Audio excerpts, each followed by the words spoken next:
um outro detalhe importante sobre essa organização do Cruzeiro. Eu, na viagem que nós fizemos ao Paraguai para a decisão da Sul-Americana, tive a oportunidade de conversar um longo tempo com o Alexandre Matos. E ele me falava muito sobre a preocupação que o Cruzeiro tá de arrumar essa cozinha do clube, né? De ter o que puder ter de melhor na medicina, na fisiologia, na fisioterapia. E quando eu falo de melhor, gente, não estou falando nem apenas de profissionais e nem apenas de estrutura física. Você tem que buscar o melhor nas duas áreas sempre. Se numa área você tiver o melhor profissional, tentar dar a esse profissional a melhor estrutura física. Se numa área você não tiver um profissional que você entenda tão bom assim, buscar um cara de um nível superior e dar a esse profissional que está para chegar toda a condição de estrutura, de aparelhagem, de tecnologia. Então o Cruzeiro está muito preocupado com isso. O sentimento do Alexandre Matos é que o Cruzeiro ficou para trás na última década de grandes equipes do Brasil. Que o Palmeiras estaria melhor, que o Flamengo estaria melhor, que o próprio Atlético estaria melhor nessa infraestrutura que hoje é muito importante. E o Alexandre passou por casas muito boas recentemente. O Atlético Paranaense é um clube muito elogiado por isso. Ele passou recentemente pelo Atlético, ele passou recentemente pelo Palmeiras. São clubes que estariam melhores e que isso tudo, no dia a dia, acaba fazendo muita diferença. Essa estrutura fora de campo para a recuperação do atleta, para recuperar de uma lesão, para a recuperação de um jogo para o outro, para você ter todas as condições. E Ale, o Cruzeiro sempre foi um clube referência nisso. Ninguém falava de CT, o Cruzeiro tinha a Toca da Raposa nos anos 70.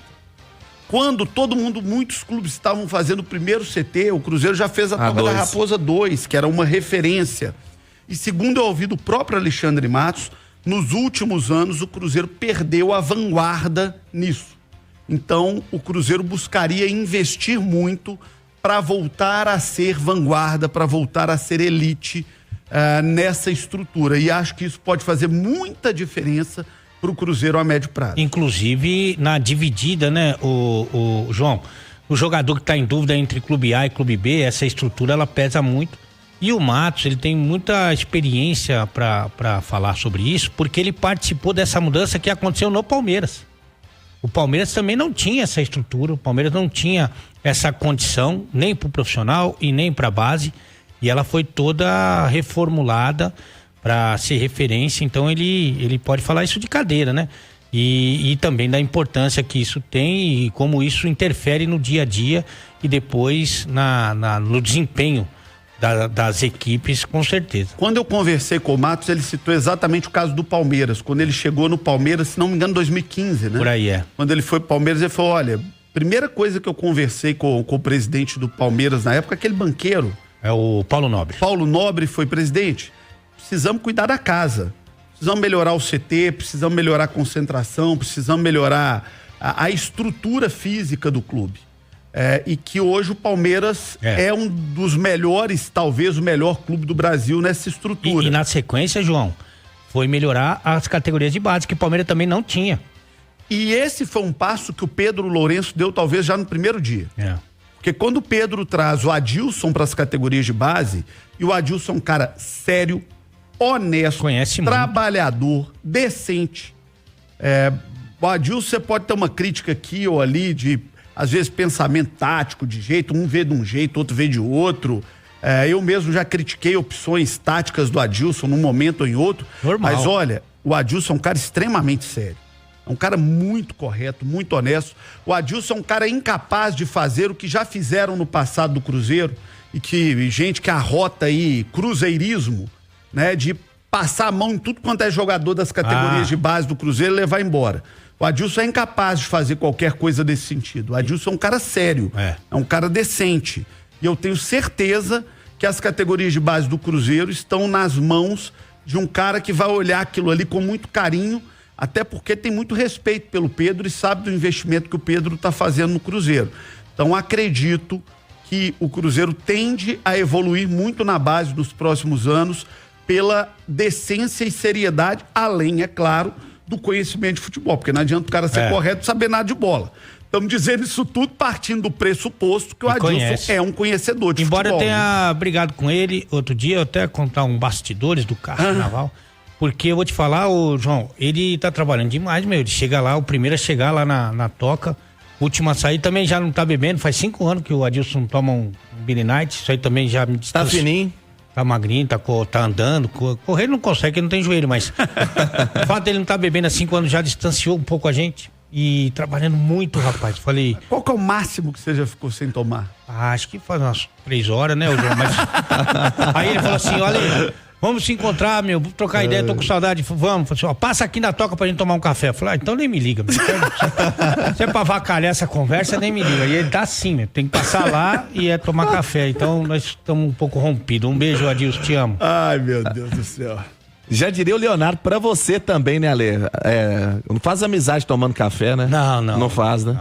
Não. Ô, João, e até dentro desta informação de infraestrutura do Cruzeiro, a intenção do Pedro também comprar a própria Arena Gregorão, né? Que isso foi cogitado, acabou vendo a possibilidade para receber jogos das categorias de base, então muito olhar para a base, até mesmo para ter um palco para receber os jogos e as próprias famílias também, né? Para estar acompanhando essa formação. Eu soube que o Cruzeiro recebeu o convite para colocar a sua categoria de base, o futebol feminino, no campo do Vila Nova, o Alçapão do Bonfim.